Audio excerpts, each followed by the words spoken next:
할렐루야. 귀하고 복된 주님의 날입니다. 예배 자리에 나오신 여러분들을 주님의 이름으로 환영합니다.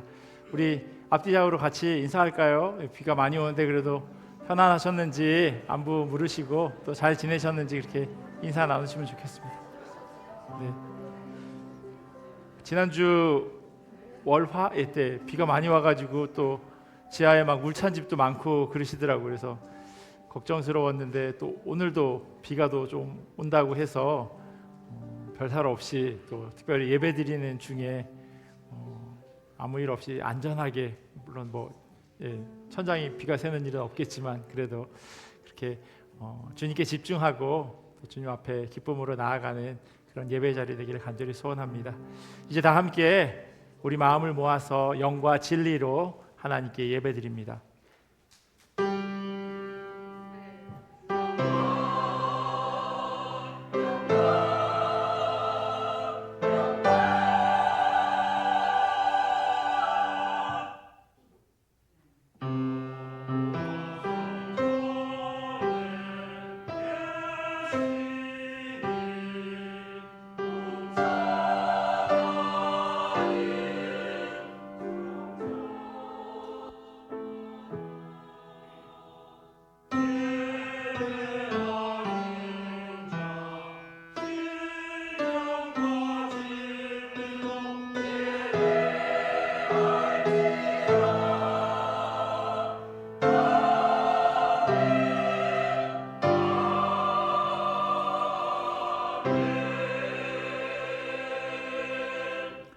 주의 인자하심이 생명보다 나음으로 내 입술이 주를 찬양할 것이라.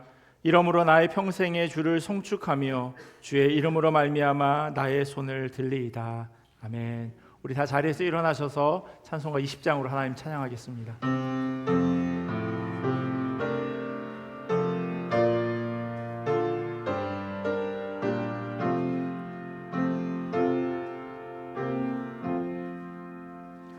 큰 영광 중에 계신 주 나 찬송합니다.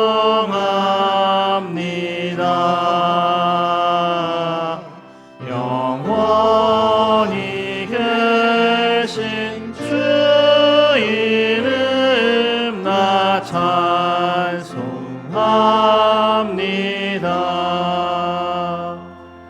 한없이 크신 능력을 나 찬송합니다.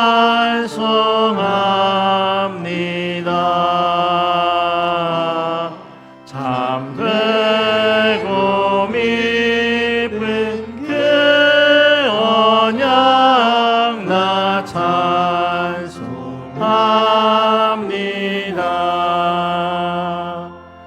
온 천지 창조하시던 그 말씀 힘이 있어 영원히 변치 않는 줄 나 믿사옵니다.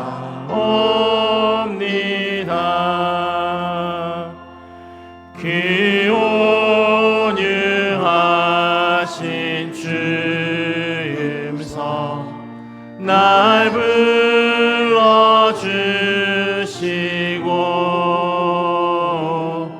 그 품에 품어 주시니 나 찬송합니다.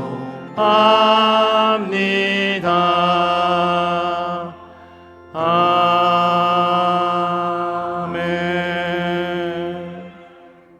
함께 사도신경으로 우리의 신앙을 고백합니다. 나는 전능하신 아버지 하나님 천지의 창조주를 믿습니다. 나는 그의 유일하신 아들 우리 주 예수 그리스도를 믿습니다. 그는 성령으로 잉태되어 동정녀 마리아에게서 나시고 본디오 빌라도에게 고난을 받아 십자가에 못 박혀 죽으시고 장사된 지 사흘 만에 죽은 자 가운데서 다시 살아나셨으며 하늘에 오르시어 전능하신 아버지 하나님 우편에 앉아 계시다가 거기로부터 살아있는 자와 죽은 자를 심판하러 오십니다. 나는 성령을 믿으며 거룩한 공교회와 성도의 교제와 죄를 용서받는 것과 몸의 부활과 영생을 믿습니다. 아멘. 찬양받기 합당하신 하나님을 찬양하면서 우리가 주의 백성임을 일어나라 주의 백성 외치면서 찬양하면서 나가시겠습니다.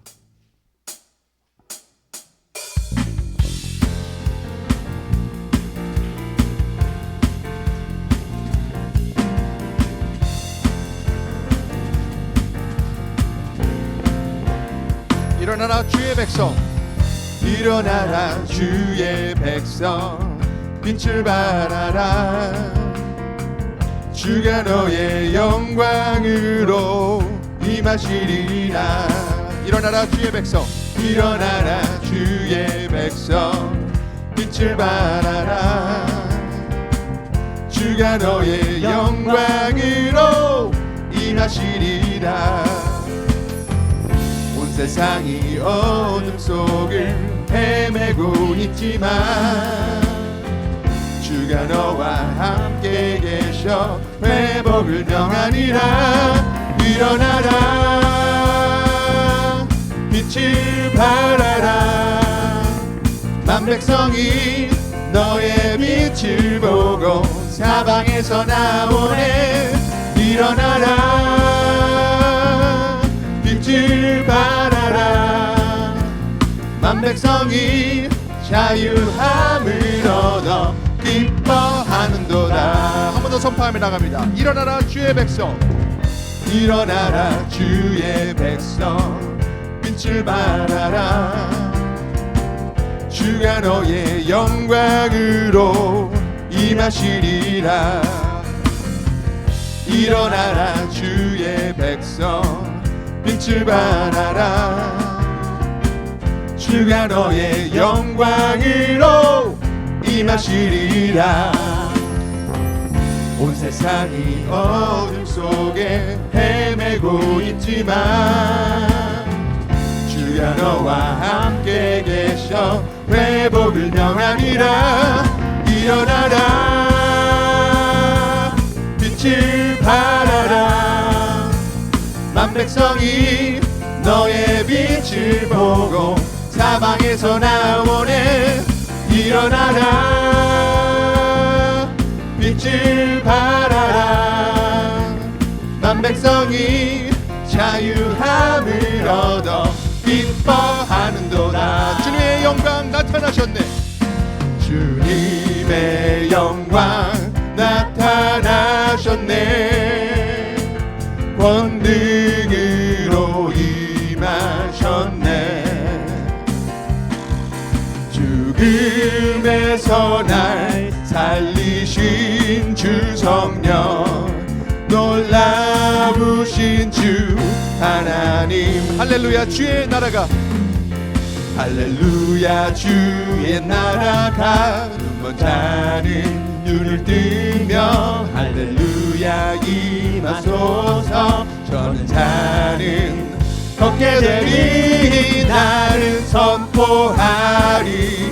만왕의 왕 예수 주의 나라 임하시네. 한 번 더 선포하며 나갑니다. 주님의 영광, 주님의 영광 나타나셨네. 아멘. 권능으로 임하셨네.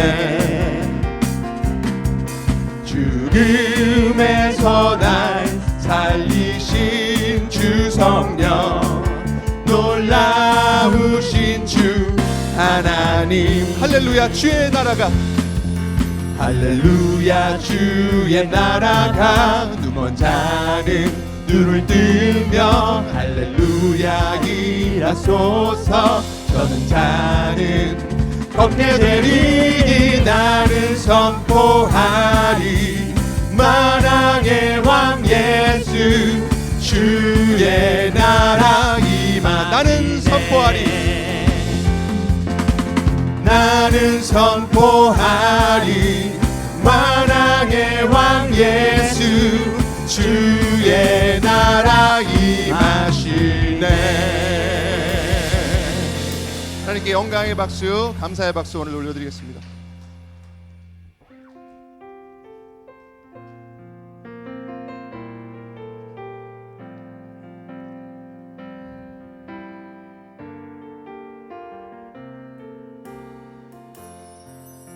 주의 자녀로 산다는 것은, 주의 자녀로 산다는 것은 불 가운데로 걸어가는 것, 그 속에서 신실하게 날 지키시는 그 손길을 경험하는 것. 주의 자녀로 산다는 것은 바다 위로 걸어가는 것, 내 온몸을 덮쳐오는 폭풍 속에서 잠잠히 주 바라보는 것, 때론 불 가운데 휩싸일 때도, 폭풍 가운데 무너질 때도 주님 내 곁에 함께 하시네. 가장 가까이에 함께 하시네. 이 시간 다시 한번 고백하며 주의 자녀로 산다는 것 고백하겠습니다. 주의 자녀로 산다는 것은 나도 그들을 용납하는 것, 나를 위해 달리신 십자가 사랑, 그 사랑으로 살아가는 것, 주의 자녀로 산다는 것은 주님과 함께 동행하는 것, 주께서 지신 십자가 기꺼이 지고 주와 함께 걸어가는 것, 때론 불 가운데 휩싸일 때도, 폭풍 가운데 무너질 때도 주님 내 곁에 함께 하시네. 가장 가까이에 함께 하시네. 때론 불 가운데 휩싸일 때도, 폭풍 가운데 무너질 때도 주님 내 곁에 함께 하시네.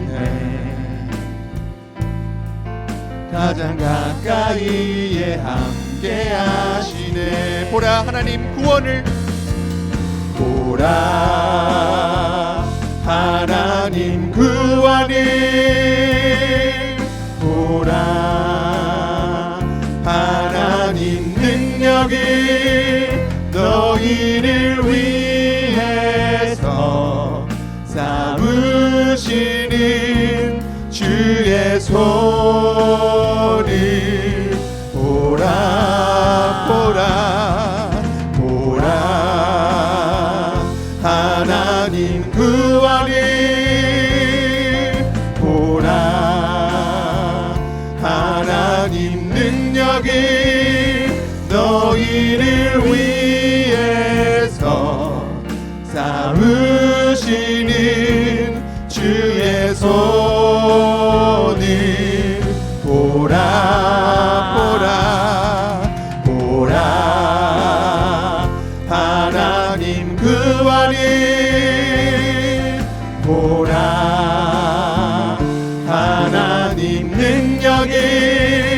너희를 위해서 싸우시는 주의 손을 보라 보라 보라 하나님 구원이 보라 보라 하나님 능력이 너희를 위해서 싸우시는 주의 손을 보라 보라 보라 하나님 구원이 보라 하나님 능력이 너희를 위해서 싸우시는 주의 손을 보라 보라 하나님 구원이 보라 하나님 능력이 너희를 위해서 싸우시는 주의 손을 보라 보라 보라 하나님 구원이 보라 하나님 능력이 너희를 위해서 싸우시는 주의 손을 보라. 사랑과 은혜가 충만하신 하나님 아버지, 주님의 손에 들린 거룩한 도구로 우리를 택하여 주시고 세상으로 보내시니 감사합니다. 주님께서 허락하신 삶의 자리에서 빛과 소금의 사명을 다하게 하시고 어떠한 상황 속에서도 오직 주님만을 바라보는 믿음을 더하여 주시옵소서. 오늘 주시는 말씀 앞에 순종의 마음으로 바로 서게 해달라고 이 시간 다 함께 기도하며 나아가시겠습니다.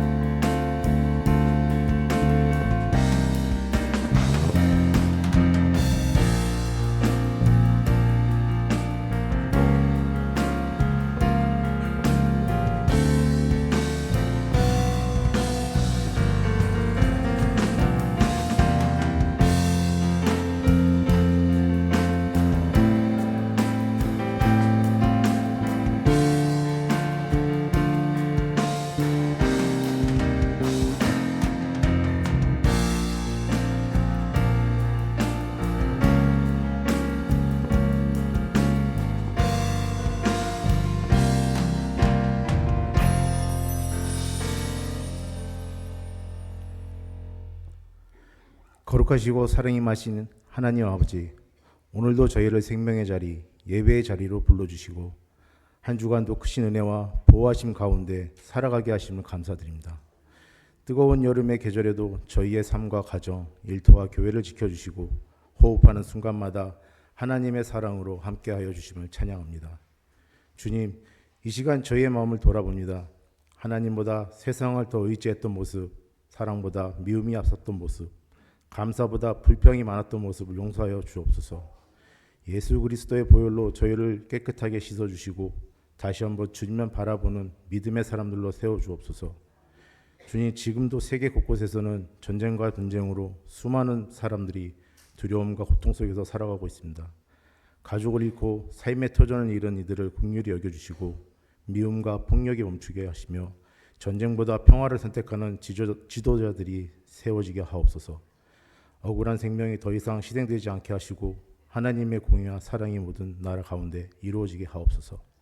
사랑의 하나님, 저희가 살아가는 캐나다를 위해 기도합니다. 이 나라를 지금까지 인도하여 주심에 감사드립니다. 경제적인 어려움으로 힘겨워하는 가정들을 붙들어 주시고 물가와 생활비의 부담으로 지친 이들에게 은혜를 베풀어 주옵소서. 또한 여름철 산불과 각종 자연재해로부터 이 나라를 보호해 주시고 위험한 현장에서 수고하는 소방관들과 구조대원들에게 힘과 안전을 허락하여 주옵소서. 이 땅에 정의와 사랑이 살아있는 나라가 되게 하시고 교회들이 복음의 빛을 비추는 공동체가 되게 하옵소서. 주님, 사랑하는 대한민국도 기억하여 주옵소서. 정치와 경제, 사회 여러 갈등 속에서도 국민들이 서로를 존중하며 하나 될 수 있도록 인도하여 주시고 다음 세대가 소망을 잊지 않게 하옵소서. 한국 교회가 다시 기도와 사랑을 회복하며 민족과 세계를 돕는 교회들이 되게 하옵소서. 나야가라 한인장로교회를 위해 기도합니다. 이 교회가 사람의 계획이 아니라 하나님의 뜻 위에 굳게 세워지게 하시고 예배마다 성령께서 충만하게 임재하셔서 상한 마음이 치유되고 낙심한 영혼이 회복되며 새 가족들이 사랑으로 정착하는 은혜가 있게 하옵소서. 이주민 담임 목사께 성령의 충만함과 영육 간의 강건함을 더하여 주시고 선포되는 말씀마다 하나님의 능력이 나타나게 하옵소서. 목사님의 가정도 평안으로 지켜주시고 모든 사역 가운데 기쁨과 감사가 넘치게 하옵소서.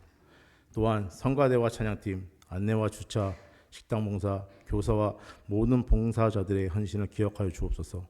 사람의 칭찬보다 하나님께서 주시는 기쁨으로 섬기게 하시고 그들의 가정과 생업 위에도 하늘의 복을 더하여 주옵소서. 병상에 있는 성도들에게는 치유의 은혜를, 경제적으로 어려운 가정에는 필요한 것을 채워주시고 외롭고 낙심한 영혼들에게는 하늘의 위로를 허락하여 주옵소서. 특별히 여름방학을 보내는 다음 세대가 세상의 유혹보다 하나님을 더 가까이 하는 귀한 시간이 되게 하옵소서. 이 시간 선포되는 말씀이 저희의 심령을 새롭게 하시고 예배를 마친 후에는 세상 속에서 그리스도의 향기를 나타내는 삶을 살게 하옵소서. 말로만 믿는 성도가 아니라 삶으로 예수님을 증거하는 참된 제자가 되게 하옵소서. 이 모든 말씀 저희 구원자 되시며 평화의 왕 되시는 예수 그리스도의 이름으로 기도합니다.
네, 교회 찬양 감사합니다. 교회 소식 전해드리도록 하겠습니다. 주보를 참조해 주시면 좋겠습니다. 오늘 2부 예배 후에 2분기 재직회가 있습니다. 재직회 회원 되시는 분들 그리고 언권 회원 되시는 분들은 함께 재직회 참석해 주시면 감사하겠습니다. 지난번에 연기되었던 남선교회 주최 골프 대회가 화요일 날 오후 12시에 있습니다. 신청하신 분들 그리고 아직도 신청하실 수 있으시니까 이렇게 조 4명 아니어도 신청하실 수 있으시니까 이성 집사님께 신청하시면 또 조 짜서 진행할 수 있도록 도와드리니까 함께 해주시면 감사하겠습니다. 오늘 일기예보를 보니까 화요일 날은 화창하더라고요. 그래서 참 좋은 이렇게 날 교인들이 함께 교제할 수 있었으면 좋겠습니다. 돌아오는 금요일 8월 7일 오후 6시에요. 본당에서 클라리넷 연주가 있습니다. 최유진 성도님 아들 되는 잔초이 형제가 이렇게 클라리넷 연주하니까 함께 오셔서 또 축하해 주시고 좋은 시간 보낼 수 있었으면 좋겠습니다. 지난 주일에 홍원표 홍영란 집사님 가정 그리고 이진호 정에스더 집사님 가정에서 애찬 헌금 드려주셨습니다. 감사합니다. 화요일까지 정 목사님, 정화준 목사님 휴가고요. 또 화요일부터 조윤전 전도사님 한 주 또 휴가 보낼 예정입니다. 잘 쉴 수 있도록 여러분들 기도해 주시면 감사하겠습니다. 따로 빠진 광고는 없는 것 같고요. 우리 하나님 주신 말씀 같이 보도록 하겠습니다. 오늘 우리에게 주신 하나님의 말씀은 마태복음 9장 35절에서 10장 4절까지 말씀입니다. 우리 자리에서 일어나셔서 제가 한 3년 똑같은 얘기 계속 하는데 이제는 그냥 일어나시죠. 네, 우리 하나님 주신 말씀 마태복음 9장 35절에서 10장 4절까지 말씀 우리 한 절씩 교독하고 마지막 마태복음 10장 4절 말씀은 함께 읽도록 하겠습니다. 예수께서 모든 도시와 마을에 두루 다니사 그들의 회당에서 가르치시며 천국 복음을 전파하시며 모든 병과 모든 약한 것을 고치시니라. 무리를 보시고 불쌍히 여기시니 이는 그들이 목자 없는 양과 같이 고생하며 기진함이라. 이에 제자들에게 이르시되 추수할 것은 많되 일꾼이 적으니 그러므로 추수하는 주인에게 청하여 추수할 일꾼들을 보내주소서 하라 하시니라. 예수께서 그의 12제자를 부르사 더러운 귀신을 쫓아내며 모든 병과 모든 약한 것을 고치는 권능을 주시니라. 12 사도의 이름은 이러하니 베드로라 하는 시몬을 비롯하여 그의 형제 안드레와 세베대의 아들 야고보와 그의 형제 요한, 빌립과 바돌로메, 도마와 세리마테, 알페오의 아들 야고보와 다데오, 가나나인 시몬 및 가룟 유다 곧 예수를 판 자라. 아멘. 하나님의 말씀입니다. 자리에 앉겠습니다. 혹시 그 루미큐브라고 하는 그 보드 게임 해보신 적이 있으신지 모르겠습니다. 아마 시니어 대학 참석하신 분들은 저 보드 게임 아마 해보셨을 거예요. 제가 잘 설명드리고 이제 여러 테이블 나눠서 보드 게임을 했는데 저건 잘 안 하시더라고요. 저 게임이요 공식적으로 상품화된 게 거의 50년이고요. 또 루마니아 출신의 유대인이 처음 이 보드 게임을 만든 게 1940년이라고 하니 80년을 훌쩍 지난 게임입니다. 그 루미큐브는 그 화면에 보시는 것처럼 1번부터 13번까지 4가지 색깔로 그래서 한 큐브가 2개씩 그렇게 되어져 있고요. 거기에 그 조커 카드가 2개가 있습니다. 게임에 참여하는 사람들이요 임의로 12개의 그 저 타일을 고르게 되고요. 그리고 자기가 고른 그 타일을 다 내려놓게 되면 이기는 게임입니다. 타일을 내려놓는 규칙도 복잡하지 않습니다. 저 상자에 있는 그 그림처럼 같은 색깔이면 차례대로, 그리고 같은 숫자면 그러면 겹치지 않은 색깔로 3개씩, 3개 이상 이렇게 내려놓을 수 있는, 그래서 자기가 다 내려놓으면 이기는 게임이에요. 그러니까 예를 들면요, 뭐 빨간색 화면에도 1, 2, 3 아니면 뭐 파란색 7, 8, 9 이렇게 이어지도록 하면 되고요. 색깔이 다른 같은 번호 7번 빨간색, 7번 노란색, 7번 파란색 이런 식으로 이렇게 내려놓을 수 있습니다. 어떤 분이 마작과 이게 비슷한 게임이라고 하더라고요. 제가 마작은 잘 모르는데, 근데 어떤 영화에 마작과 관련되어 있는 이런 대사를 봤어요. 자네 마작에서 제일 어려운 게 뭔지 아나? 구련보등. 이게 이제 그냥 한 번에 다 패를 내려놓을 수 있는 거래요. 아니야, 이렇게 사람 4명 모으는 거야. 지랄도 이런 지랄이 없어요. 이렇게. 영화에 이렇게 써 있어요. 제가 하는 얘기가 아니라 영화 대사예요. 골프도 그런지 모르겠어요. 저희 집에 제 아들이 이런 보드게임 같이 하는 걸 정말 좋아하는데 너무 하고 싶은데 근데 자기 누나는 잘 안 하려고 하니까, 그래서 누나 한 번만 플리즈 이러면서 이렇게 같이 사정을 해서 함께 하기도 합니다.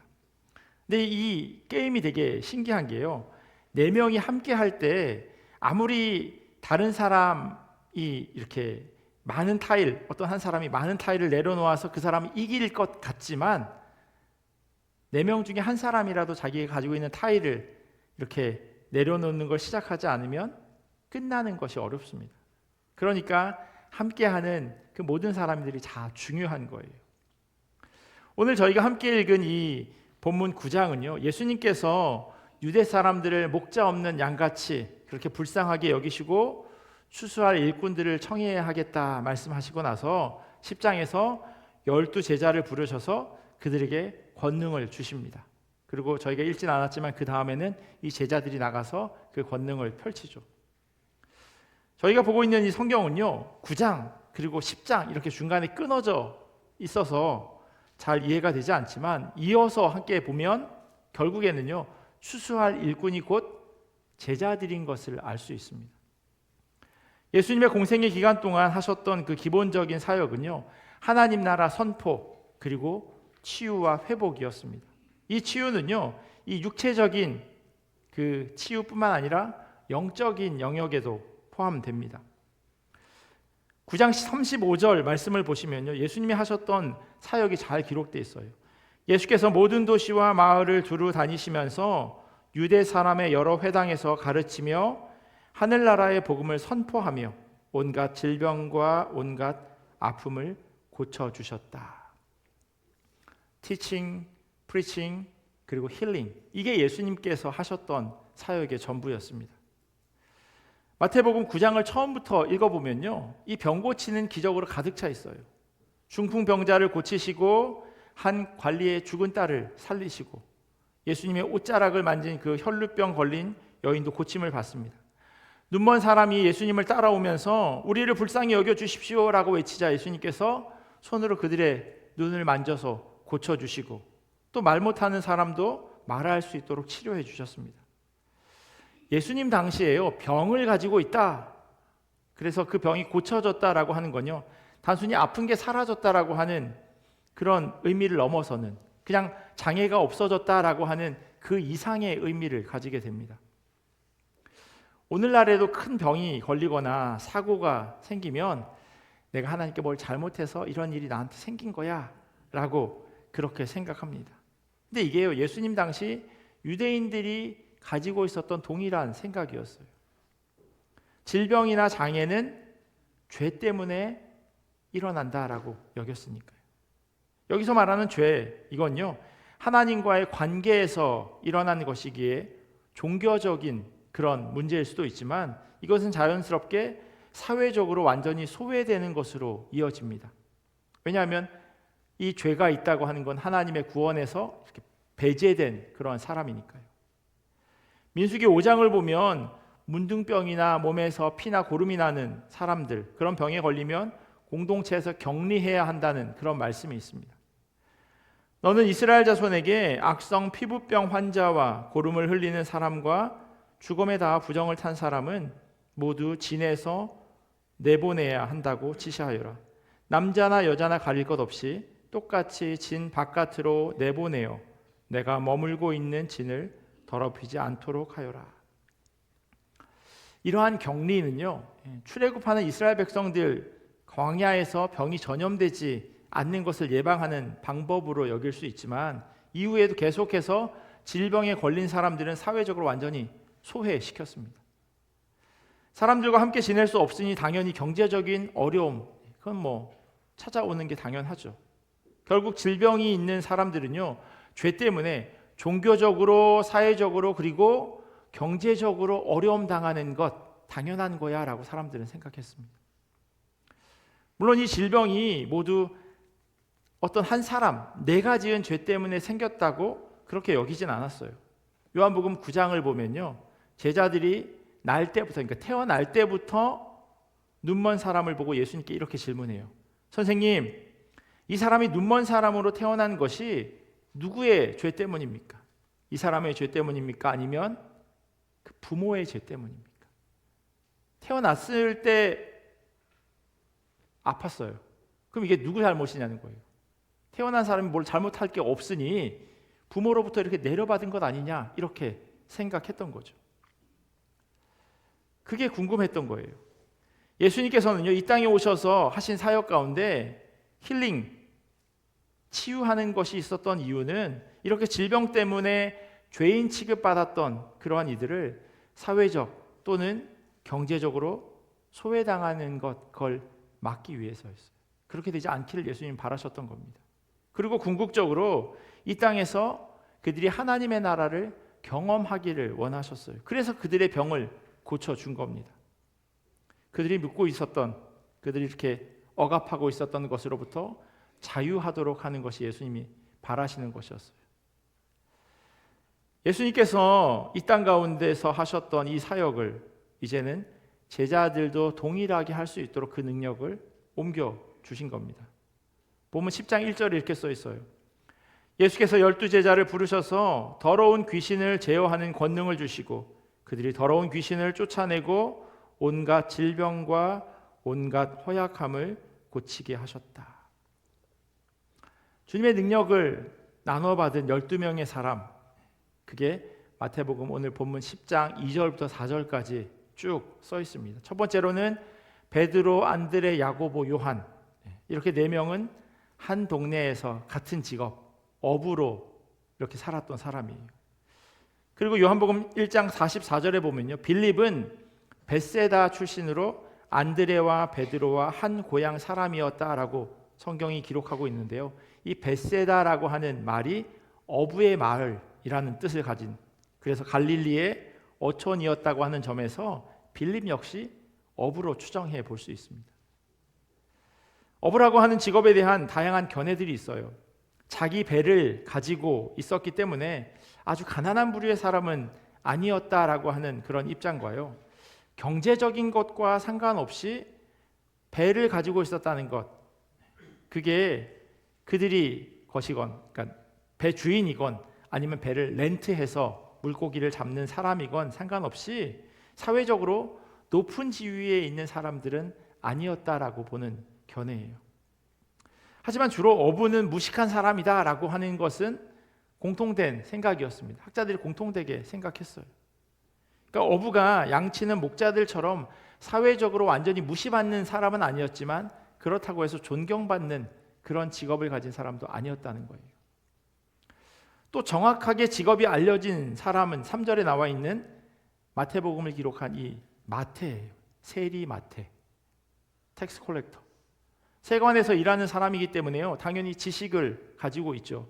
하지만 사회적으로 세리는 어부보다 더 천하고 악한 부류에 속한 사람입니다. 로마 제국의 지배를 받던 상황에서 세리들은요, 자기 민족인 유대인으로부터 세금을 받아서 자기들을 침략한 로마에게 갖다 바쳐야 하는 그런 역할을 하고 있었습니다. 그냥 단순히 세금 징수하는 그런 사람이 아니라 거둔 세금에다가 자기 월급까지 얹어야 하니 자기 동족들로부터 더 많은 돈을 거둘 수밖에 없었어요.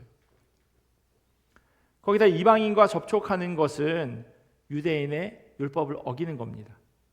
그러니 세리라고 하는 이 직업은요, 정치적으로 그리고 경제적으로 심지어 율법을 어기는, 종교적으로 어느 하나 좋은 소리 들을 구석이 없는 사람이에요. 그래서 당시에 세리와 창녀는 죄인을 대표하는 사람이었습니다. 본문 4절을 보시면요, 가나나인 시몬이라고 쓰여져 있어요. 그리고 세번역 성경은 열혈당원 시몬이라고 써 있습니다. 이 열혈당원이라고 하는 건요, 요즘으로 말하면 이슬람 무장단체인 하마스나 헤즈볼라처럼 과격한 민족 종교 무장 세력이에요. 그러니까 무력을 가지고 나라를 독립시키겠다라는 그런 무리들이었어요. 성경에 직업이 알려져 있지는 않지만요, 가룟 유다는 지식이 있는 사람이었어요. 그래서 대제사장들과 서로 교제했고, 이런 인맥이 결국 예수님을 팔게 하는 다리 역할을 했던 겁니다. 성경에 크게 부각되어져 있지 않지만요, 이 12명의 제자들이 서로 사이좋게 지냈을 리가 없어요. 열심당원들, 그들은 광범위하게 세금 거부 운동을 했던 사람이에요. 로마로부터 독립하려고 했던 사람이니까요.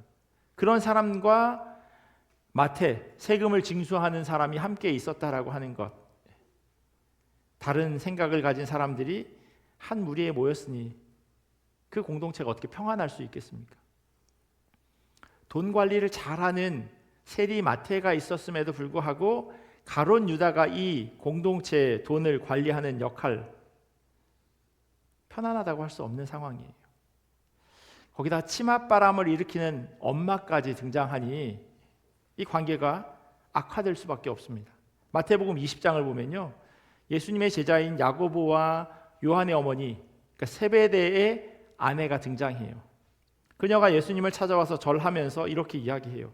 예수님이 뭘 원합니까? 라고 물어봤더니 이 여인이 나의 이 두 아들을 선생님의 나라에서 하나는 선생님의 오른쪽에 하나는 선생님의 왼쪽에 앉게 해 주십시오 라고 이야기합니다.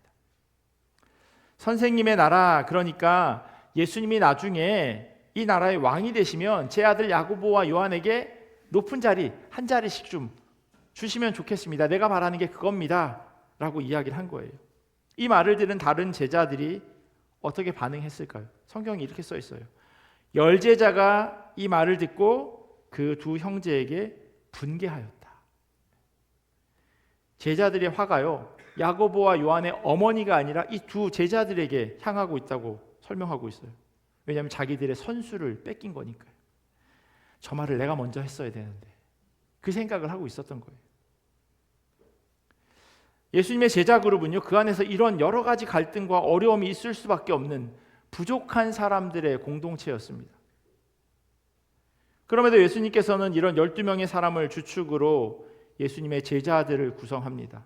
소위 말하는 아싸, 아웃사이더에 있는 그런 사람들이 예수님 주변에 자리하고 있었던 거예요. 예수님께서 이들에게 맡기신 사명은요, 예수님께서 하셨던 것과 동일한 하나님 나라 선포와 치유였습니다. 저희가 읽진 않았지만요, 7절에 이렇게 써 있어요. 가면서 전파하여 말하되 천국이 가까이 왔다 하고, 하나님의 나라 선포예요.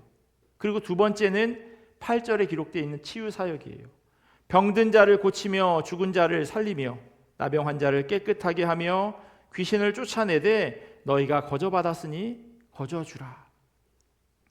예수님께서 하셨던 프리칭과 힐링의 사역을 제자들이 그대로 행하게 되는데, 앞서 말씀드렸듯이 이 제자들의 면면을 보면 참 별 볼 일 없는 사람들인데 왜 이런 사람들을 불러서 예수님 사역하셨을까?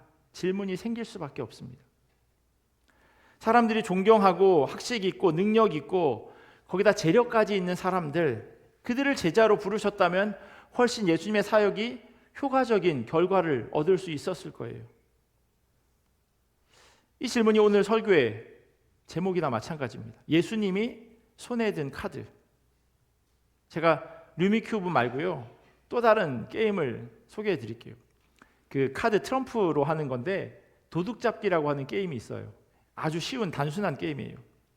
카드 한 장을 그 덱에서 빼서 이렇게 안 보이도록 놔둡니다.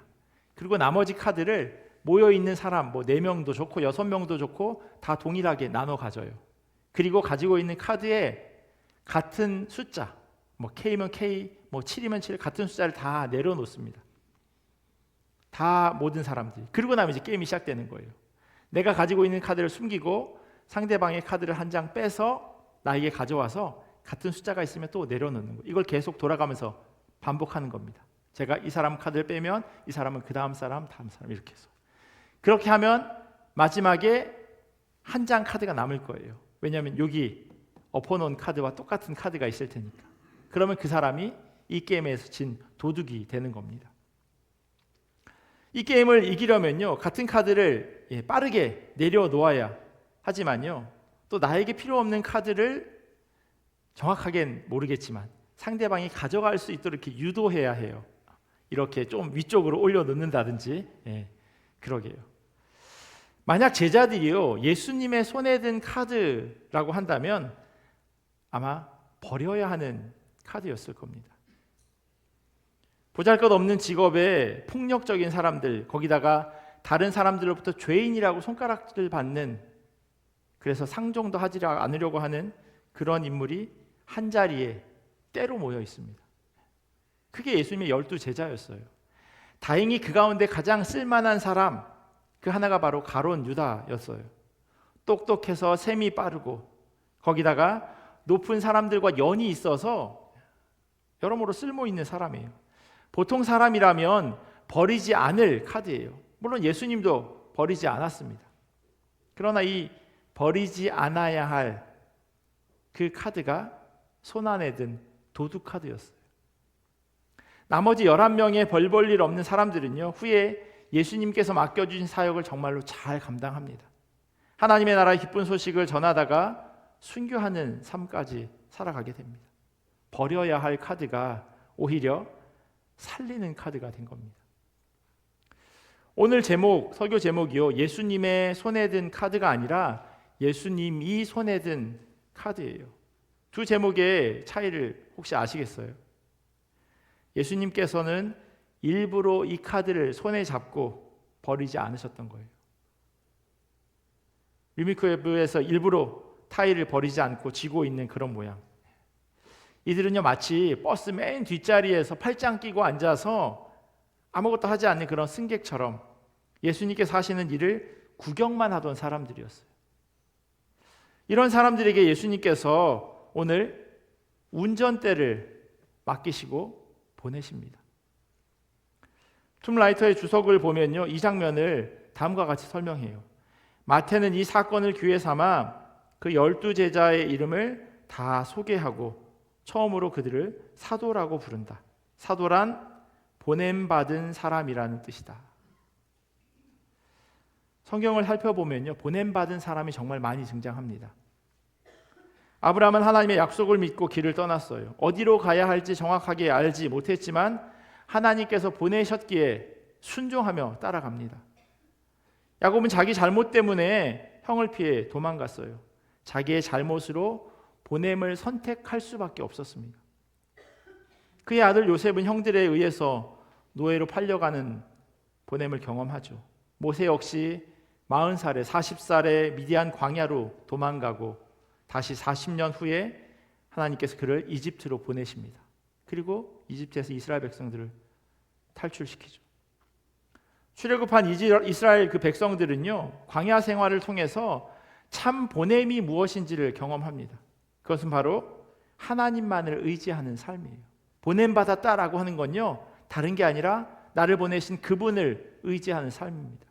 강제로 보냄을 받는 사람도 있고 상황적으로 도망치듯 떠나는 그런 사람도 있어요. 하지만 이렇게 보냄받거나 보냄을 당한 사람은 하나님을 의지할 수밖에 없습니다. 그게 보냄받은 사람이 선택할 수 있는 유일한 살 수 있는 길이니까요. 그럼 예수님은 어떤 분이셨을까요? 예수님 역시도 보냄받은 분입니다. 세상의 죄를 대신 지시기 위해서 세상으로 보내지셨어요. 빌립보서에 이런 말씀이 있어요. 너희 안에 이 마음을 품으라. 곧 그리스도 예수의 마음이니 그는 근본 하나님의 본체시나 하나님과 동등됨을 취할 것으로 여기지 아니하시고 오히려 자기를 비워 종의 형체를 가지사 사람들과 같이 되셨고 사람의 모양으로 나타나사 자기를 낮추시고 죽기까지 복종하셨으니 곧 십자가에 죽으심이라. 자기를 비워서 종의 형체를 가지고 세상에 보내신 것을 선택하신 것, 그게 바로 이 세상에 제자들을 보내신 예수님이에요. 예수님 손에는 이 변변치 않은 카드들이 들려 있었지만 그들이 사도로 부름을 받습니다. 그리고 예수님께서 12명에게 세상에 나가서 마태복음 9장 35절에 예수님께서 하셨던 티칭, 프리칭 그리고 힐링의 사역을 그대로 할 수 있도록 위임해 주세요. 우리가 잊고 살지만 우리는 제자들처럼 예수님의 손에 들려져 있는 카드입니다. 혹 스스로 보기에 버리는 카드로 생각할 수도 있고요. 제자들처럼 별 볼 일 없는 카드로 여겨질 수도 있지만 우리가 누구 손에 들려져 있는지를 기억해야 해요. 예수님 손에 들려져 있는 자들입니다. 물론 예수님이 나쁜 카드만 쥐고 있었다라고 생각할 필요는 없어요. 좋은 카드도 많이 있습니다. 제가 자주 말씀드리지만 5달란트 받은 사람이 꼭 어디에나 있어요. 어쩌면 이렇게 잘났나 싶은 사람들이요. 오늘 청소년부도 같이 예배 드리는데 학교에서 그런 사람들 꼭 있잖아요. 운동 잘하고 공부 잘하고 착하고 거기다 집도 넉넉하고 심지어는 잘생기고 이쁘기까지 한 그런 5달란트 받은 사람이 꼭 있습니다. 스스로를 보면서 거기에 비하면 2달란트는 고사하고 1달란트도 잘 모르겠는데 라는 생각을 할 수도 있어요. 왜냐하면 제가 그런 생각을 종종 했었으니까요. 근데 그런 사람들이 그러니까 5달란트 받은 그런 사람들이 주변에 항상 있기에 뭐 엄치나 엄친딸이라는 말이 나오기까지 했죠. 근데 그런 엄치나 엄친딸이 나일 수도 있잖아요. 근데 우리가 잊지 말아야 하는 건 내가 몇 달란트 받았느냐 그게 아니에요. 1달란트건 반달란트건 10달란트건 그게 중요한 게 아니라 그런 나를 누가 붙들고 계시느냐 거기에 우리가 집중을 해야 한다는 겁니다. 아무리 좋은 칼이라도요 강도가 손에 들고 있으면 사람 죽이는 칼이지만 주방에서 요리사가 들고 있으면 아주 멋진 요리를 만들어내는 도구가 됩니다. 아무리 비싼 테니스채가 있어도요 선수가 들고 있을 때와 제가 들고 있을 때 똑같은 결과가 나올 수 없죠. 골프 많이 치시죠? 비싼 채 있으면 좋은 실력이 나오나요? 아니, 실력이 좋아야 비싼 채가 그 값어치를 하는 겁니다. 1,000불, 2,000불 한다고 해서 그거 들고 나가서 맨날 버디 하나요? 그러면 좋겠지만 아니죠. 예수님께서 부르신 어쩌면 이렇게 부족한 사람들이 있나 싶은 이들을 오늘 성경은 사도라고 이야기합니다. 그들이 뛰어나가서 혹은 그들이 남들보다 더 훌륭해서 뛰어나서가 아니라 예수님께서 하셨던 일들을 그들에게 그대로 위임했기 때문이에요. 그들이 주님이 손에 든 카드이기에 제자다 사도로 불림을 받는 겁니다. 예수님께서요 유언처럼 하신 말씀이 있어요. 이것을 너희에게 이르는 것은 너희로 내 안에서 평안을 누리게 하려 함이라. 세상에서는 너희가 환난을 당하나 담대하라. 내가 세상을 이기었노라. 혹 힘들고 어려운 상황 가운데 계신 분이 있을 수도 있습니다. 아니면 뭐 고등학교 또 새학년이 되어지면서 그게 마음 가운데 부담으로 다가오는 학생도 있을지 모르겠어요. 스스로를 보면서 나는 왜 이러나 싶은 생각을 하기도 하고, 그런데 그럴 때마다 오늘 본문을 기억하셨으면 좋겠습니다. 우리는 예수님이 손에 든 카드, 절대로 버려지지 않는 것, 그래서 세상 가운데서 혹 어려움을 당할지라도 예수님께서 이미 이기셨기에 우리도 이기게 될 것이라는 그 말씀을 꼭 기억하셨으면 좋겠습니다. 그래서 그 말씀 붙잡고 이번 한 주도 승리하며 살아가기를 예수 그리스도의 이름으로 간절히 축원합니다. 기도하겠습니다. 참 좋으신 하나님, 예수님을 우리 가운데 보내주셔서 죽을 수밖에 없는 죄인들을 주님의 자녀 삼아주시고 구원해 주심에 감사합니다. 세상 속에서 비교하며 살아가다 보면 우리는 참 부족한, 때로는 버려야 할 카드일 수도 있습니다. 하지만 그런 우리가 주님의 손에 들려 있기에 너무나도 귀함을 잊지 않게 하시고 주님 주시는 평안함을 더하여 주시옵소서. 여러 가지 많은 문제들이 쌓여 있다 하더라도 주님이 보내신 곳에서 부르심의 사명을 잘 감당하게 하시고 우리보다 먼저 우리의 문제를 해결하고 계신 주님을 기대하게 하여 주시옵소서. 내가 다시금 주님의 손에 든 그 카드임을 기억하고 늘 주님 안에서 승리하기를 소원합니다. 하나님, 우리로 그렇게 살아가도록 역사하여 주시옵소서. 감사하며 사랑이 많으신 예수님의 이름으로 기도합니다. 아멘.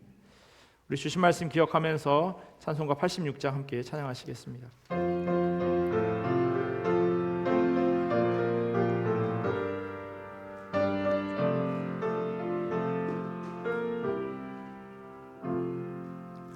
내가 늘 의지하는 예수, 나의 상처 입은 심령을 불쌍하게 여기사 위로하여 주시니 미쁘신 나의 좋은 친구, 내가 의지하는 예수, 나의 사모하는 친구, 나의 기도 들으사 응답하여 주시니 미쁘신 나의 좋은 친구, 주의 손 의지하고 살 때 나를 해할 자가 없도다.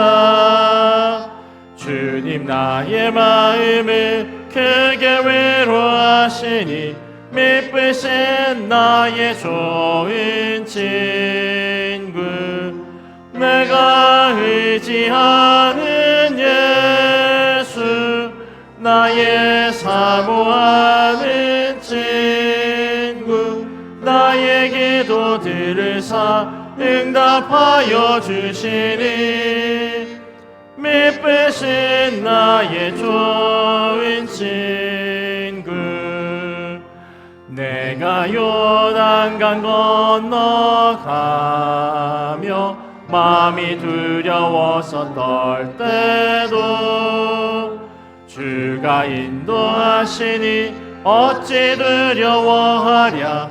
미쁘신 나의 좋은 친구, 내가 의지하는 예수, 나의 사모하는 친구, 나의 기도 들으사 응답하여 주시니 미쁘신 나의 좋은 친구. 다 같이 일어나셔서 봉헌하시겠습니다. 이후 천국에 올라가서 모든 성도들과 다 함께 우리들을 구하신 주를 찬양하리라. 미쁘신 나의 좋은 친구, 내가 의지하는 예수, 나의 사모하는 친구, 나의 기도 들으사 응답하여 주시니 미쁘신 나의 좋은 친구. 이불을 큰 사랑으로 품어주신 교우분들께 깊이 감사드립니다. 정착하는 모든 과정에 주님의 인도하심을 믿고 기도합니다. 손주 태우가 하나님의 은혜 안에서 건강하게 첫 돌을 맞이하게 하심에 감사드립니다.